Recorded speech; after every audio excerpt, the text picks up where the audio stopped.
खबर का असर खबर के चलते ही दिखाई दिया, जहां ग्राम पंचायत बछेरा भाटा में हो रही मुरम खनन से सड़क जर्जर हो चुकी थी। एसडीएम ने निरीक्षण किया और कई भारी वाहनों पर प्रतिबंध लगा दिया। डोंगरगढ़ ग्राम पंचायत बचेरा भाटा से लेकर शहर के शिशु मंदिर विद्यालय, शासकीय गर्ल्स स्कूल, कुम्हारपारा, नाकापारा मार्ग तक की सड़क खनन कार्य के चलते बुरी तरह से जर्जर हो चुकी है।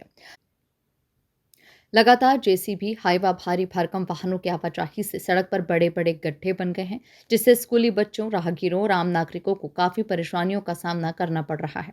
स्थिति की गंभीरता को देखते हुए डोंगरगढ़ एसडीएम एम भार्गव ने स्वयं मौके पर पहुंचकर सड़क और मुरम खनन स्थल का निरीक्षण किया। इस दौरान उन्होंने नगरवासियों और मोहल्ला वासियों से मुलाकात की और आश्वासन दिया कि अब इस मार्ग पर भारी वाहन नहीं चलेंगे। और उन्होंने ये भी कहा कि यदि भविष्य में कोई भारी वाहन इस मार्ग से गुजरते हुए दिखाई दे तो नागरिक तत्काल प्रशासन को सूचित करें। ऐसे वाहनों के विरुद्ध सख्त कार्रवाई की जाएगी। निरीक्षण के दौरान वार्ड क्रमांक 1 के पार्षद शारदा यादव ने भी सड़क की खराब स्थिति और दुर्घटना की आशंका को लेकर चिंता व्यक्त की है। उन्होंने बताया कि लंबे समय से सड़क मरम्मत की मांग की जा रही है और वहीं शिशु मंदिर के प्राचार्य प्रकाश यादव ने भारी वाहनों की रोक की मांग की, जहां स्कूल की समस्या की बात भी कही। एसडीएम भार्गव के हस्तक्षेप और निर्देशों से नगरवासियों ने राहत की सांस ली है और उनके इस कदम की सराहना करते हुए कहा कि अब दुर्घटनाओं पर रोक लग सकेगी और मार्ग सुधारने की उम्मीद है। बेड़ी आपके मोहल्ले से हाईवा गाड़ी चलती, जेसीबी गाड़ी चलती है, तो क्या तकलीफ है बताएंगे आप? जी हाँ, मैं वार्ड नंबर 1 की पार्षद हूँ। मेरा नाम शारदा यादव है और इसलिए क्योंकि यहाँ दो स्कूल है और दो हॉस्टल भी है और यहाँ छोटे छोटे बच्चे खेलते रहते हैं। स्कूल से छुट्टी होता है, बहुत भीड़ हो जाता है और ये हवे वाली गाड़ी यहाँ छोटे रास्ता से जाएगी तो बहुत परेशानी होती है यहाँ। और रोड भी पूरा ख़राब कर दी है, कभी भी कुछ भी यहाँ ये हो सकता है। जी, अभी एसडीएम सर आए थे इसी मार्ग में और निरीक्षण भी किए, तो उन्होंने आप लोगों से रोक के बाद भी किए थे, क्या बोले वो? बोले हैं कि अब तो अभी हम बंद करा दिए हैं, अब बंद हो जाएगी करके, अगर होता है आगे तो। सर, अवैध खनन के बारे में बताएंगे सर, जो तेज गति से जो वाहन चल रही है, हाईवा गाड़ी, जेसीबी, उसके विषय में बताएंगे सर। मैंने कल दूरभाष से आदरणीय एसडीएम साहब से बात किया और एसडीओपी साहब से भी बात किया। ये जो सड़क है बहुत अथक परिश्रम से, निवेदन से आदरणीय कलेक्टर अशोक अग्रवाल जी थे उस समय बनवाया गया था और बहुत अच्छा रोड बना हुआ था।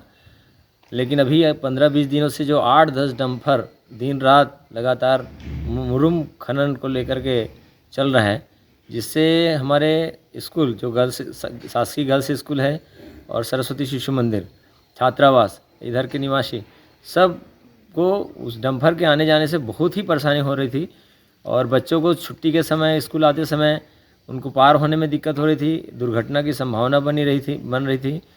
तो इसको दोनों एसडीओपी साहब और एसडीएम साहब से मैंने सादर निवेदन किया कि सर किसी भी स्थिति में इसको रोक लगाएं ताकि बच्चों के कोई दुर्घटना से बचें और ये रोड भी जो जर्जर हो गया है वो उसको ठीक हो जाए। बस इतना ही निवेदन है और ताकि बच्चों का जो है किसी प्रकार की दुर्घटना ना हो बच्चों में। सर, आपका नाम और परिचय? प्रकाश यादव, प्राचार्य, डोंगरगढ़। आप लोगों को क्या तकलीफ है और किन किन समस्याओं से आपको जूझना पड़ रहा है, बताएंगे?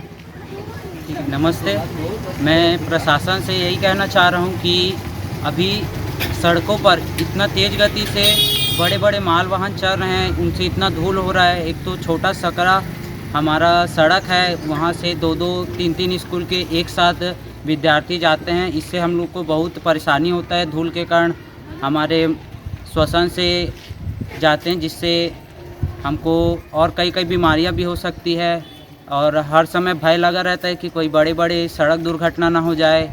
हम लोग को बहुत संभल के सड़क पार करना पड़ रहा है, जिससे हमें बहुत समस्या हो रही है और हर समय डर बना रहता है हमारा। बच्चों, आप लोगों को क्या परेशानी है, क्या तकलीफ है और इनके बारे में बताइए। हमें स्कूल तक आने जाने में बड़ी बड़ी जो गाड़ियाँ चलती है उससे परेशानी होती है।